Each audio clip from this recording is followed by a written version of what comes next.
What's going on, everybody? This is your host, Sean Johnson, creator of Benchminer Hockey, and welcome to episode number 22 of our Benchminer podcast. This is the hockey podcast that covers single-A hockey news and stories from players and staff. If you're listening to us on Apple Podcasts, be sure to follow us. Or if you're watching us on the video series on YouTube, make sure you subscribe to our channel. And now, a fellow SUNY player, Binghamton Black Bear, most clutch player in the league, Gavin Yates. Thanks for coming on, buddy. Not much, man. Thanks for having me. Of course. So I just want to talk about you a little bit. So most fans know who you are by now. You've been around the league for a while.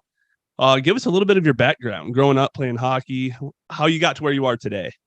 Yeah, so I grew up in Cape Cod, Mass, Plymouth, Mass. A lot of people don't consider it Cape, but it's right there near the bridge. So I grew up playing teams around here, teams around there. Mainly I played Bay State Breakers for juniors for David McCauley there, and played 3 years there, and then they ended up getting sold to the South Shore to the Syracuse Stars. So Bay State no longer had a junior team. So my last year, I had to try to find a team. You know, I was looking USHL and all these teams, and then South Shore Kings reached out to me, and they're out of the USPHL Premier team there. So they reached out to me. They got a great facility there. They got the gym in the rink. They got all the top guns working there and stuff. So decided to play there my last year, and it was the best decision I made. I mean, I came out of there stronger than I ever was. And, you know, hockey IQ was through the roof. We were doing everything there. And so I got the opportunity to go out to Plattsburgh and talk to Emery there. And once I saw the rink there, I just fell in love with it, man. I mean, school was kind of out the window. It was kind of in the back of my mind. And I saw that rink, man, and I was blown away. And I was like, yep, this is exactly where I want to go. So, I went there for a year.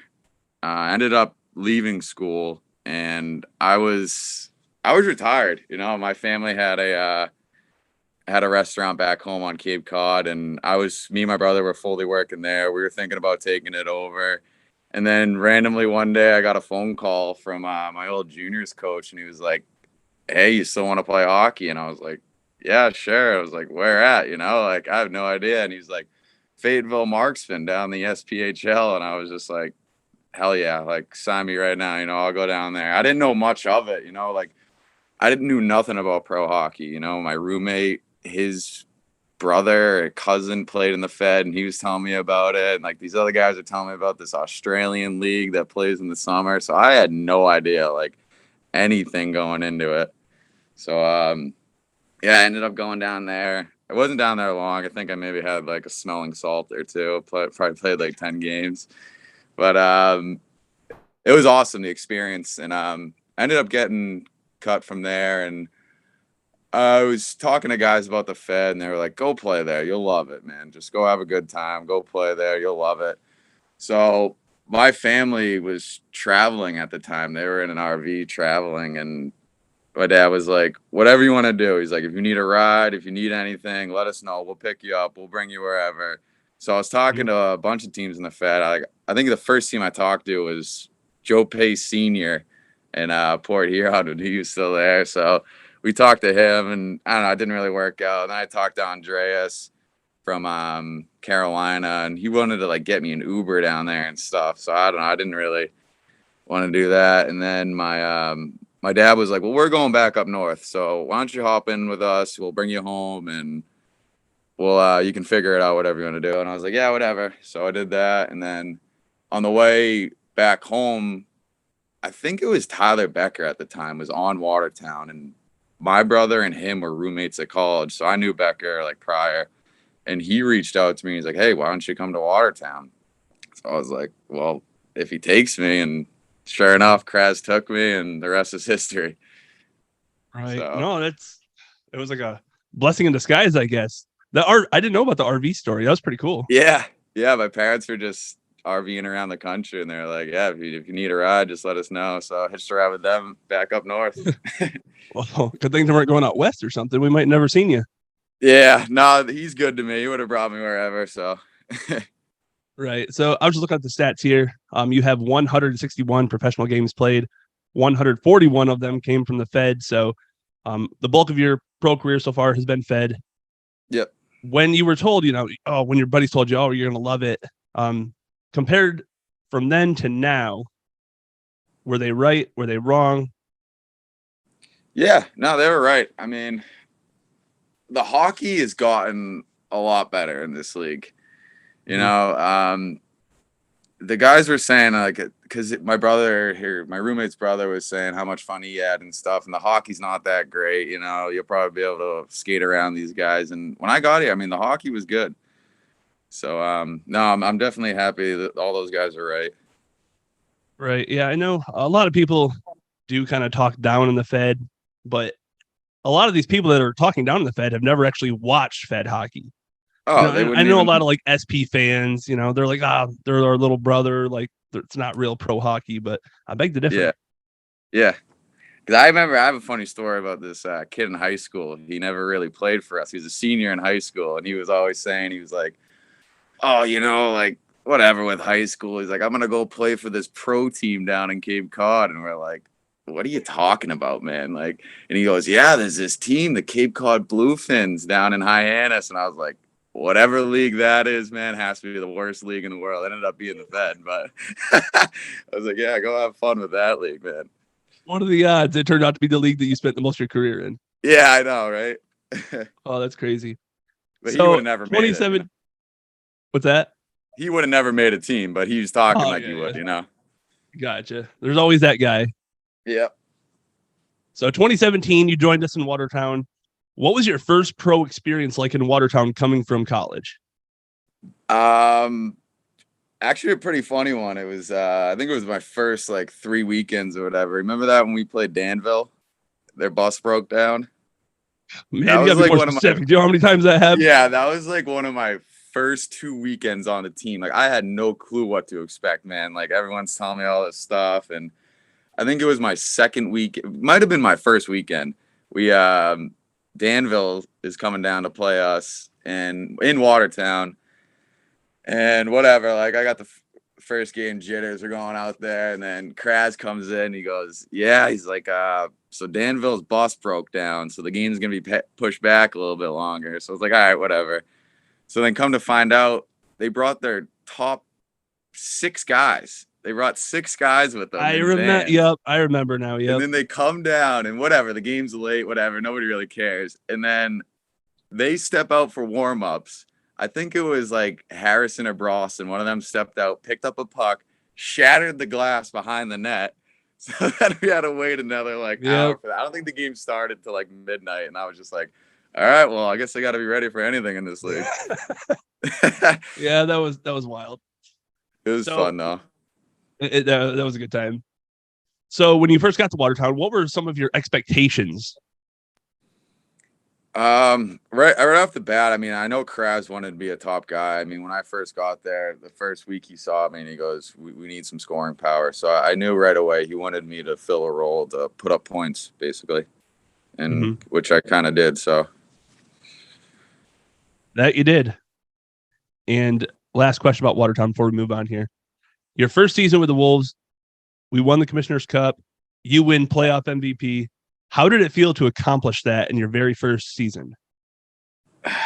It was probably the funnest year of hockey I ever had. It was a really cool moment for me. I mean, I wasn't sure if I thought I was done with hockey. I thought I was never going to play competitive hockey again. And for those, I came in late into the season. For those guys to take me in, and you know how hard it is to get a spot and for people to give you a spot. And for those guys to take me in, and what a group we had there, man. We would have played all summer. We had such a good group of guys, and we would have played all summer. And it was huge for me in my hockey career. It made me love the game again. It really did. Right. Yeah, I'm a little biased, but still to this day, my friends back in the Watertown area, we still talk about that 2018 team.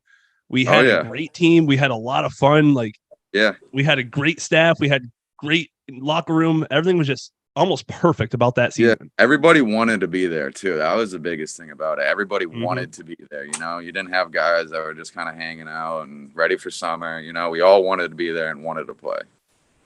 Right. And that night we won the championship. And then we had the party at the bar or Maggie's on the river. I thought your hockey career was over at that point. Because I don't know if you remember this or not, but you were standing up on top of that bar, and in a flash, you were on the ground. Yeah. Your feet were up in the air. Your head was, you went head first into the floor, and I thought your hockey career was over. Yeah, one of the many reasons why I don't drink anymore. But yeah, that was bad, man. I remember I seen videos of it, and I still cringe to this day because I was up there like holding the trophy. I don't even know, like drinking out of it, whatever. And I fell back, man, and my neck literally snapped on the bar stool. Like my I believe it. literally snapped. So I have videos of it. Powell, he gives me crap about it every single time that's brought up. He loves that story. So I'll never hear the end of that one. Oh man! in the moment, that was terrifying. But now everybody back, was quiet. Hilarious. The whole bar was silent. Yeah, a packed bar. I don't even know how many people were there. So many people were there. It was you couldn't breathe, elbow to elbow, shoulder to shoulder, and yeah, here you are, silence on the floor. Yeah. I was like, oh boy. Yeah, that was funny, man. We'll have to find that video, and we might put somebody that in has this it. Video. Yeah. We'll find it. We will make sure that we share that on Bench Minor because it was hilarious. Yeah. Moving on to Elmira. So this is also kind of a strange story. How did you find out that you were traded to the Enforcers? I was at the airport going to Watertown. Literally. So like I got released from Pensacola, and my whole plan was to go back to Watertown and win another championship. All the guys are there, and I was literally at the airport. Like I had a ticket back to Syracuse, and I get a call from Clarkie, and he goes, "Hey man, you're coming to Elmira." And I was like, "What?" Like I thought he was kidding, but he goes, "No, like we're serious." So it worked out because they both flying to Syracuse. We were both so close. I was flying to Syracuse no matter what. But yeah, I was literally at the airport. I was at the airport bar hanging out, and I got a call. It was like, "Yeah, you're going to Elmira, not Watertown." So it was all big fiasco, like to even get a plane. It was a nightmare, to be honest with you. But I don't know. I'm glad I ended up where I ended up because we ended up playing for a championship that year. So a little backstory for the fans that might not know this part. So at the time, Kraz and I were in the locker room in Watertown. You called Kraz and said, "Hey, like I'm going to Elmira," and he's like, "No." And you're like, "I just got a call from Clarkie saying I got traded." And Kraz is like, "I never traded you. I don't know what you're talking about." He called the owner, says, "Hey, did Yates get traded?" And he said, "No." An hour later, the owner calls back and says, "Yeah, I traded him." Yeah. So yeah. Yeah. So for the fans that were sending Kraz hate mail, it was not Kraz that traded the best player in the league at the time. He did not trade the MVP. But I'm glad it worked out for you. You had a great career in Elmira there. What was it like playing at First Arena? Cold in the mornings, man. But no, it was the ice is such a hit or a miss there. It can be so good nights, and then it can be so bad the other nights. But I mean, that goes with like a lot of taking the ice in, taking the ice out, because they're doing lacrosse there and stuff like that. So it's tough. But I liked First Arena. I mean, that was the place to be on a Friday, Saturday night when we were playing there. Like it was packed. I mean, we had a good team. That place was packed on a Friday, Saturday night. It was nice to play there. Absolutely. Even when like my tenure was done with the Wolves, we were still coming to Elmira to watch you guys. Yeah. Because you had a few players. I know that Jurich was there, Lenartson. Yeah. You. So we had Foos, Patty, Yarzi. Yeah. So you guys had a great group there. You kind of reminded me of like the Carolina Hurricanes. You guys just had fun. Yeah, we did. Yeah, we did all that little like post game celebrations after the game stuff. So I mean, that's Robbie. Robbie's a showman. So yeah, he sure is. So speaking of Robbie, what is your honest opinion of the Elmira Enforcers logo and jerseys? I loved it. Now that it's all said and done, what's your honest opinion? I loved it. I heard rumors that it was Robbie, and then he denies it that it's not him. So it's got to be him. I gotta say it's him. But it resembles him. I thought it was something different. It's not like one of these animals. It's like like one of these whatever. It was something unique. It was something different. And he put his stamp of approval on it, like this is me. I'm representing this team. Whatever you guys do, like you're representing me and stuff, So he put his face on it and his name on it, and he wanted to represent it well. So I thought it was cool. It's something new, something creative. I liked it. Right. I didn't like the colors so much though. The green, I Those don't know. colors were bright. Oh, like even when we played last night, there were still fans wearing them, and I was like, we actually wore those jerseys. Like those are so bright, man. Yeah, you guys sure did. So let's move on to Binghamton here. How did the opportunity to play in Binghamton kind of come about? Dave Smith took me out of retirement. Smitty. Legend. Yeah, I was retired for a couple because he was messaging me the year when the team before the team even started. He was messaging me saying, "Oh, I got this place, this AHL place," sending me pictures of the rink and the locker room and all that. And I was like fully retired. I had my own place, I had a girlfriend, I had a full-time job, so I was like, well, keep me in mind if you ever want me to play weekends, I will. So he did, and so I think around like last year around Thanksgiving time, I started playing weekends. I was bringing my girlfriend up. Like, it was awesome. I mean, we were playing in front of 4,000 people, and we are getting a hotel, and it was awesome. Just playing weekends. And then it got to the point where my girlfriend was like, "Hey, why don't we, instead of coming up every weekend, why don't we just make a thing and stay up here?" So we ended up staying up here, and it's been awesome, man. It really is. Right. No, of course. And I know you were kind of retired at the time. What really made you want to come out of retirement and report to Binghamton to play for a new expansion team? Because that can be rough. Yeah. Honestly, it's when Jurich, Powell, Yarzi, when those guys came in. It's when those guys came in, and I realized that like we could have a team here. Is when I was fully committed to it. Like I saw those guys. They're around my same age. We played together, so it's like, I mean, if this is our last year, let's do it together. If we have another 3 years, like let's do it together. So when those guys signed and they said they're going to be playing year round, I was like, hell yeah, I'm in. Right. And the past 2 years, what has it been like playing in front of 3,000 fans a night? It's incredible, man. I mean, you always dreamed about like when you're younger and stuff. Like it's corny, like playing in front of a big crowd, but we're literally doing that. We're playing in front of an AHL crowd every night. Like it's incredible. I mean, I don't know. It's hard to explain, but like I'm so used to it now where I don't think like twice about it. But like some nights I have to sit back and just be like, when the national anthem's going on, or something, I got to sit back and just be like, wow, like this is cool. I mean, especially when you have family and your friends in town and they're watching you in front of all these. It's just cool, man. It really is. Absolutely. And I want to ask you this question because you've experienced both Watertown and Binghamton. But what are some kind of pros and cons of playing for a small market team compared to a large market team? I like the small market team of like the closer knit community. You get those like same 4 or 5 guys. You get those guys you see every day at the rink, and it's almost like a tight family. At those smaller markets, and then these bigger markets. I mean, there's so many ways to like get to the players, like through like tunnels. I mean, you've seen videos of like people in tunnels back there, people in tunnels over there, like touching people and stuff. So it gets kind of crazy with the bigger markets and like the different avenues you can get to people in like tunnels and stuff in these rinks. It's crazy. Yeah, I have seen a couple of videos. One not so good, but we're gonna not talk about that one. That was another team. Here's a random question for you.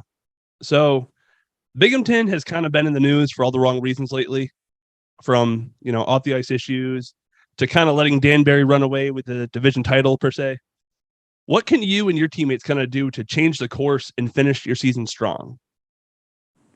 Win the last 6 games of the year. What is it? 6 games? All this can be thrown out the window if we win the last 6. That's what I've been preaching to all these guys. Like just win the last 6 games. We don't have to be the best regular season team. We don't have to finish first. We don't have to be this perfect team. We have to want it and win the last 6 games of the season. I think everything's swept under the rug if we win. We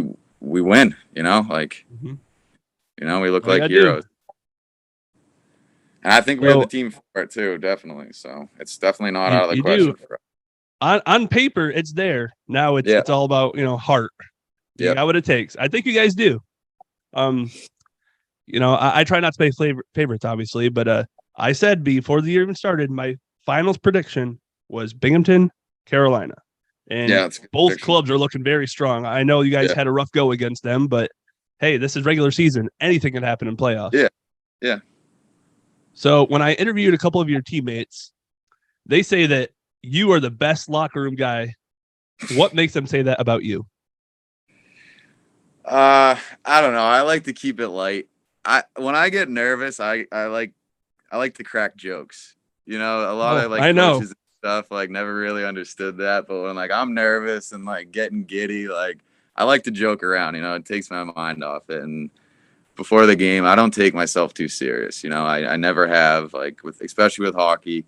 When I see somebody down, I'll crack a little joke. I'm always the first guy to joke around and try to have a fun time.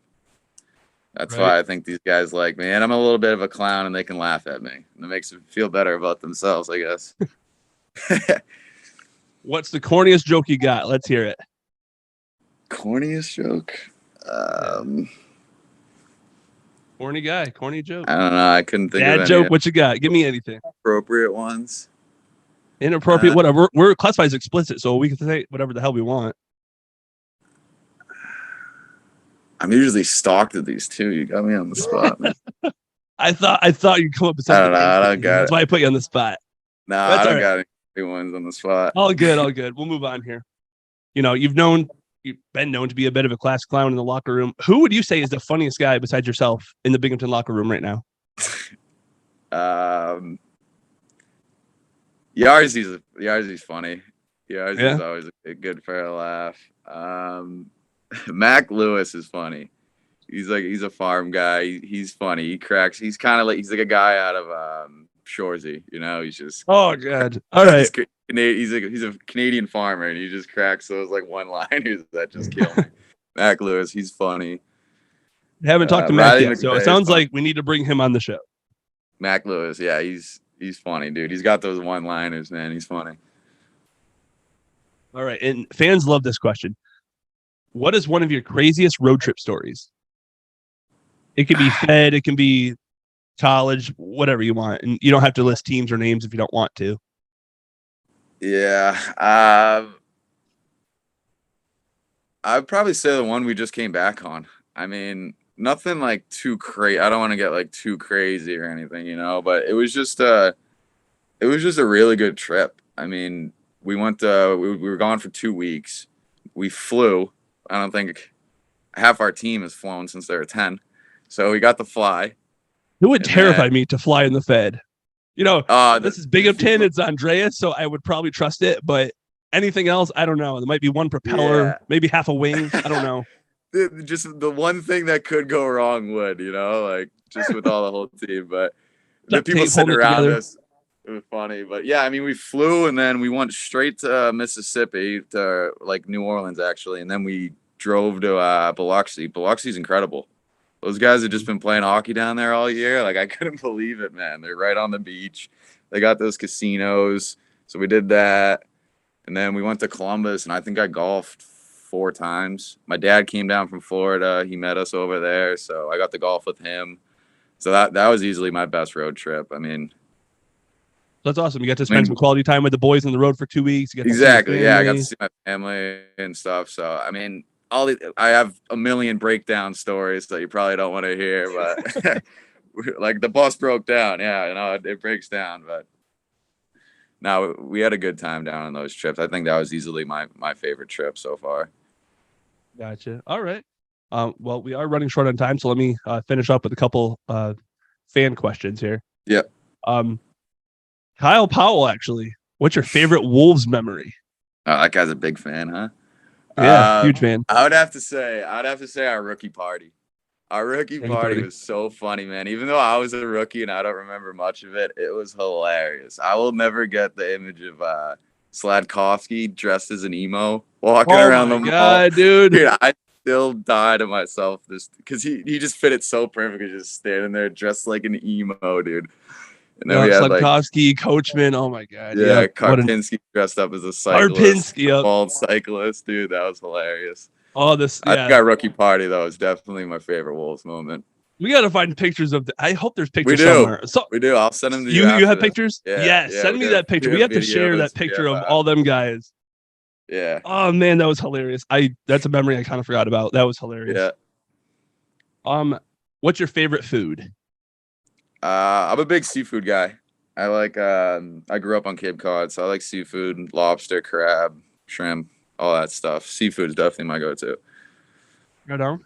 And now I'm not saying anything bad about Binghamton here, but if you could play for any team in the league, who would it be and why? I'm not saying you want to leave Binghamton. I'm just saying if you had the opportunity to choose any team, where would you go and why? Besides Binghamton, or besides Binghamton. Binghamton, I would Binghamton. Even if besides Binghamton, I would 100% choose Binghamton. Don't get me wrong. This is the best setup by far, no doubt. I would just say, for weather purposes, Columbus. I mean, they hooked us up too. I mean, their booster club hooked us up. They've got some serious fans down there, and they got nice weather. They got a great rink, so I'd probably say Columbus. Other than Binghamton, though, I'm Binghamton till I die. But yeah, I definitely need to make that trip. I definitely want to go to Columbus and Biloxi, which you just went to both. Yeah, so kind of jealous here, but cool, man. They got a cool stuff. Definitely want to go to both. How about this question from Jimmy Milliken? Oh, How was it rooming with an old guy when you first got to bingo? It was awesome, man.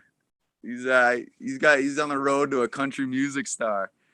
But no, it was awesome. I lived with him when I first got here, so he took me right in, and it was cool. He's a good roommate, and he's a good guy. I really like Jimmy. So, me too. He's a blast. He's hilarious. Yeah, he's a good guy. Rumor has it he discovered Luke Combs. He did? He did.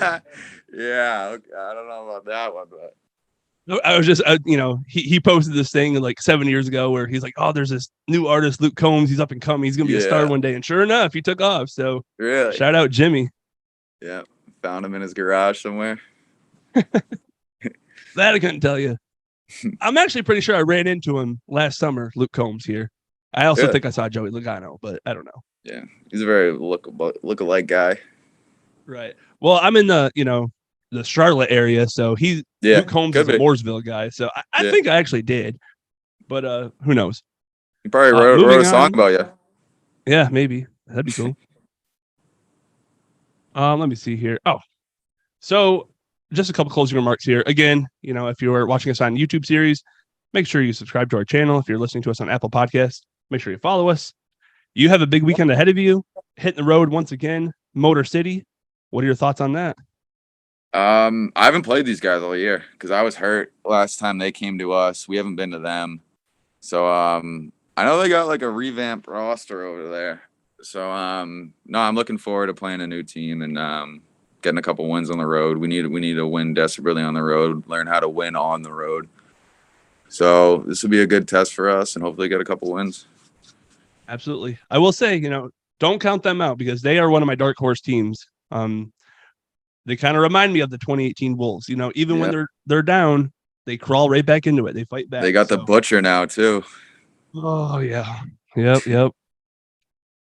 But that is all I got. Do you have anything you would like to say to Binghamton Black Bear Nation or Benchminer followers? No, I got to give a shout out to Cam Yarwood. He wanted me to give him a little shout out. So what up, Cam? We're thinking about you, Cam. Get some rest, brother. Hope you're doing okay, man. All right. Well, Gavin, again, I appreciate you coming on and talking to us, and good luck the rest of the way. Thanks, Sean. Appreciate you having me, man, and love what you're doing with all this stuff. So it's really cool. Thank you. Thank you, buddy.